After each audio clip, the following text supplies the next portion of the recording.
Ленинский проспект получает свой респект, но не за то, что есть, а за то, что раньше было. Если вы смотрите это видео, то вам стало интересно, как же можно избавиться от стука гидрокомпенсаторов двигателя. Ну, это такая деталь, которая с помощью нагнетания в нее масляного объема компенсирует в механизме газораспределения те небольшие зазоры, которые там возникают, и как бы участвуют в работе этого самого механизма. Благодаря тому, что там туда через масляные каналы в этот гидрокомпенсатор попадает масло, оно под давлением немножко расширяется, и таким образом, благодаря наличию этого самого гидрокомпенсатора, не требуется постоянная подтяжка, регулировка клапанов двигателя. Вот, собственно, для этого он нужен. Там небольшие есть клапаны, зазоры там миллиметровые, может быть, доли миллиметра. И когда эти зазоры забиваются всякого шлаком, грязью, маслом застывшим, маслом, которое превратилось уже практически в гудрон, под воздействием температуры, оно имеет свойство запекаться, твердеть и превращаться в такую твердую субстанцию, которая не течет, не текучая. Вот это все забивается там внутри, и становится, вместо того, чтобы гидрокомпенсатор работал, он превращается просто в кирпич. Ну, конечно, он под воздействием температуры обратно немножко размягчается, вот этот вот гудрон, там снова начинает все работать, но через какое-то время. А пока двигатель холодный, особенно в холодное время года, пока двигатель еще не разогрелся, не разработался, все в двигателе стучит. Так вот, возвращаемся к вопросу, как же от этого избавиться? Ну, самый, наверное, инженерный вопрос, самый простой ответ на этот вопрос заключается в том, что надо просто разобрать по-хорошему, либо заменить все гидрокомпенсаторы, ну, если такой возможности по финансовым, может быть, соображениям или по соображениям экономии такой вопрос не стоит, то тогда имеет смысл их снять, отмочить где-нибудь в керосине, в бензине, в ацетоне, в любом растворителе какое-то время, чтобы весь этот шлак пропал, и поставить на место. Но представляете, да, что такое снять крышку, снять вот эти гидрокомпенсаторы, деинсталлировать это все, промывать, потом ставить обратно, все это закрывать и так далее. Второй, более современный ответ на этот вопрос, как же избавиться от стука в гидрокомпенсаторах, заключается в следующем. Нужно просто применить присадку масла, которая промоет все масляные каналы, в том числе и в гидрокомпенсаторе. Вот этот маленький канальчик она прочистит, удалит все вот это вот отложение, куда-то их туда вниз в картер, в масляный поддон сбросит, чтобы они там не поднимались уже, более тяжелые фракции. И таким образом избавит вас от необходимости разборки двигателя, прочистки вручную всех этих гидрокомпенсаторов и избавит вас от проблемы стука. Значит, какие есть варианты? Я вот решил выбрать вот такое вот средство Liqui-Moly, называется гидросtößig-аддитив, это стоп-шум гидрокомпенсаторов называется оно. Добавить в моторное масло и все.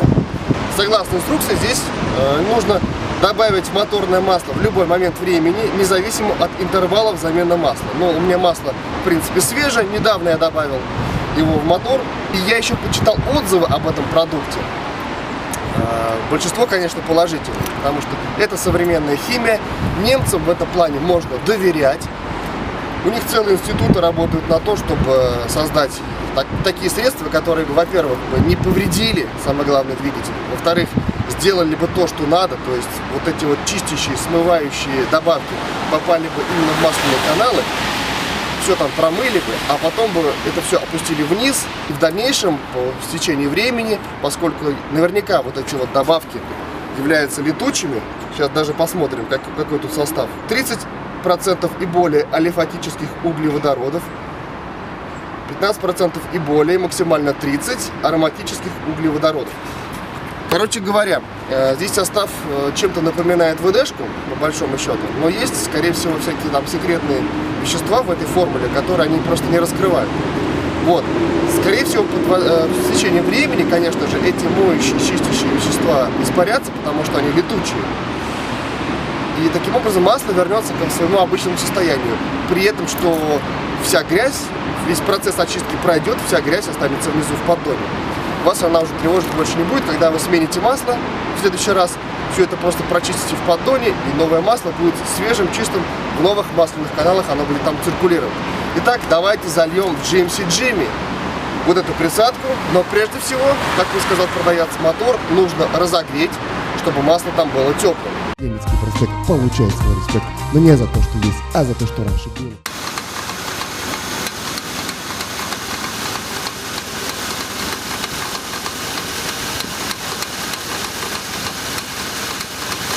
Вот только что я завел двигатель, наверное, вы сейчас можете слышать вот этот стук такой неравномерный.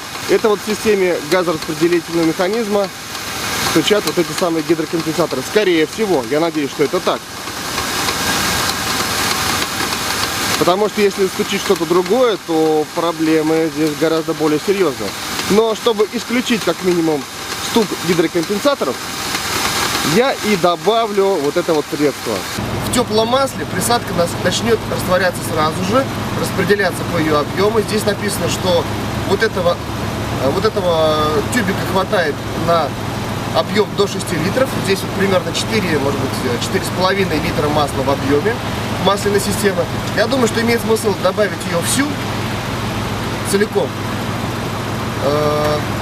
В отзывах я читал, что люди пишут разное. У кого-то эффект появляется сразу, то есть перестают стучать гидрокомпенсаторы практически сразу.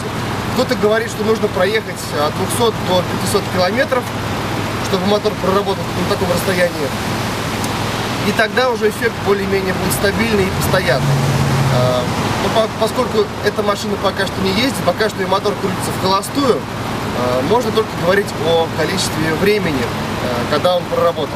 Ленинский проспект получает свой респект, но не за то, что есть, а за то, что раньше было. Двигатель теплый, масло в нем разогретое. Теперь нужно открутить маслозаливную горловину и залить туда средство.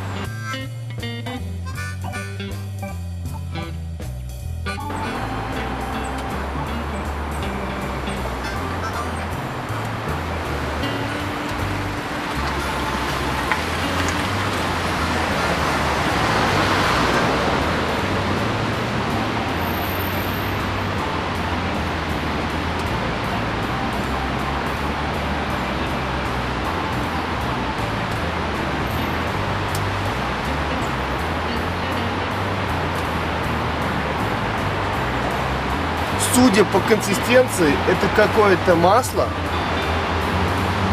Оно вообще не пахнет никакими растворителями, ни сольвентами, ни ацетонами, ни бензинами, ничем.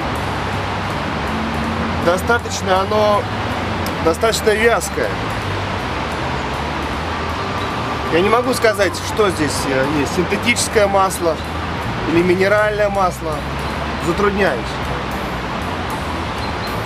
Ну вот такое вот оно. Желтенькое, голубовато-зеленое, вот такое вот. Практически ничем не пахнет, на самом деле.